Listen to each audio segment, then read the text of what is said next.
کسی بھی آفیسر کے لیے کوئی بھی کسی عہدے پہ بیٹھا ہو بڑا مشکل ہوتا ہے کہ اس کا سٹینڈ لینا، لیکن جس طرح انہوں نے سٹینڈ لیا ہے اور اس سے پہلے چیف جسٹس آف اسلام آباد ہائی کورٹ کو آگاہ کیا، جس پر انہوں نے اپنے بھائیوں کو انصاف نہیں دیا اور توہین عدالت کی کارروائی نہیں کی۔ اگر آپ دوسری طرف دیکھیں تو جج زیبا چودھری کیس آپ کے سامنے ہوگا کہ جب خان صاحب نے صرف یہ کہا تھا کہ ہم کارروائی کریں گے، تو اس کے اوپر اس وقت کے چیف جسٹس اطہر من اللہ صاحب نے فوراً ہی سو موٹو لیتے ہوئے اس کے اوپر بینچ بنا کر توہین عدالت کی کارروائی کا آغاز کر دیا تھا۔ تو اس وقت جب لوئر جوڈیشری کا معاملہ آیا تو ایک ان کی جو نیچے ایک جج ہیں ان کے حوالے سے بات ہوئی تو انہوں نے فوراً ہی اس کے اوپر ایکشن لے لیا۔ تو کیوں چیف جسٹس صاحب نے اس کے اوپر ایکشن نہیں لیا؟ اور اس کے بعد انہی 6 ججز نے سپریم کورٹ کے چیف جسٹس آف پاکستان کو یہی گزارش کی، لیکن اس کی کوئی ایکشن نہیں لیا گیا۔ اور یہی بات ہم دیکھ رہے ہیں کہ اوورآل آج تک پاکستان تحریک انصاف ہو، عمران خان صاحب کے کیسز ہوں، اسی طرح سے عدالتوں کو مجبور کیا جا رہا، اور اس لیٹر نے عمران خان اور ہم جو ہمیشہ کہتے تھے کس طرح سے کیسز بنائے گئے ہیں اس کے اوپر مہر ثبت کر دی ہے۔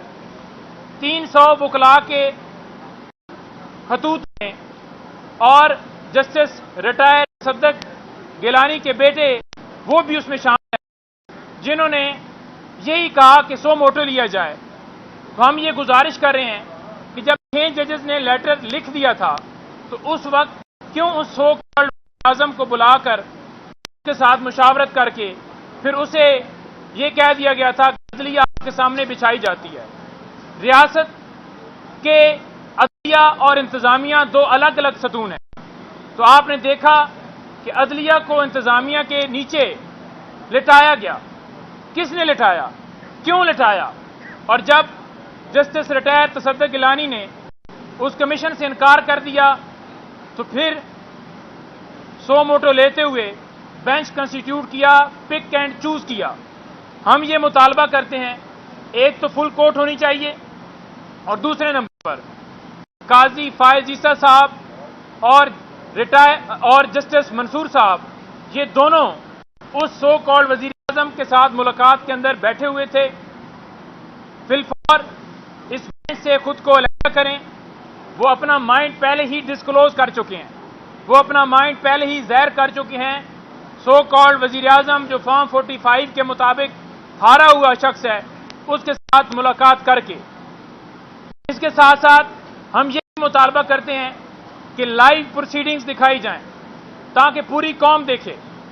اور تیسرا مطالبہ ہم یہ کرتے ہیں کہ جن ایجنسی کے اہلکاروں نے دھمکیاں دی ہیں، جنہوں نے مداخلت کی ہے، ان تمام اہلکاروں کو عدالت میں بلایا جائے اور یہاں پر ان سے سوالات جوابات لیے جائیں، کیے جائیں، اور اس کے مطابق ان کے خلاف ایکشن لیتے ہوئے ان کے خلاف کارروائی ہو۔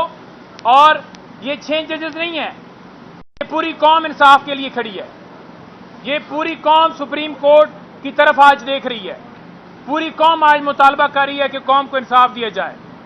اور عدالت کے اندر لوگ اسی وجہ سے آتے ہیں کہ انصاف کی امید ہوتی ہے، اور اگر عدالتیں ہی انصاف نہیں دیں گی تو پھر ہم جو ہے وہ کدھر جائیں گے؟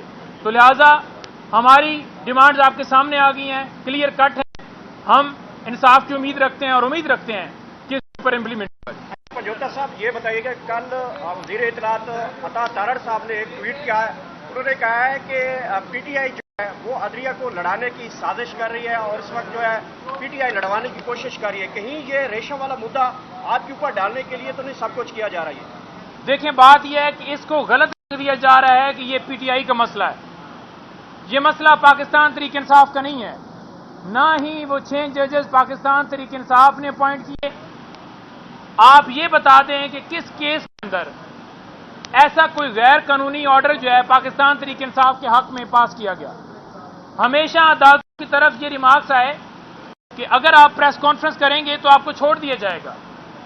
ہماری آج بھی درخواستیں اسلام آباد ہائی کورٹ کے اندر پینڈنگ ہیں, چاہے سائفر کیس ہو, چاہے دوسرا کیس, دوسرا کون سا نیب والا کیس ہو, سیکیورٹی کی درخواستیں ہوں, خان صاحب کی جان کی حفاظت کے حوالے سے درخواستیں ہوں, یا بی بی صاحبہ کی جان کے خطرے کے حوالے سے درخواستیں ہوں, یا آپ نے دیکھا کہ اس سے پہلے جتنی درخواستیں اسلام آباد ہائی کورٹ میں آئیں, کیوں چیف جسٹس عامر فاروق صاحب کے پاس 130 سے زیادہ درخواستیں گئیں؟ کیا وجہ تھی؟ اس وقت تو عطا تارڑ صاحب یہ دوسرے نہیں بولے, اور یہ غلط رائے دیا جا رہا ہے. یہ مسئلہ پاکستان کا ہے, یہ مسئلہ جو ہے اس پاکستان کے مسئلے کو پی ٹی آئی کے ساتھ نہ جوڑا جائے. صرف ان جج کے خلاف دیکھیں, یہاں پر جو بولتا ہے اس کو غدار ڈکلیئر کر دیا جاتا ہے. آپ نے دیکھا کہ کمشنر راولپنڈی نے جب بیان دیا تو فوراً ہی اسے اغوا کر کے پھر اس سے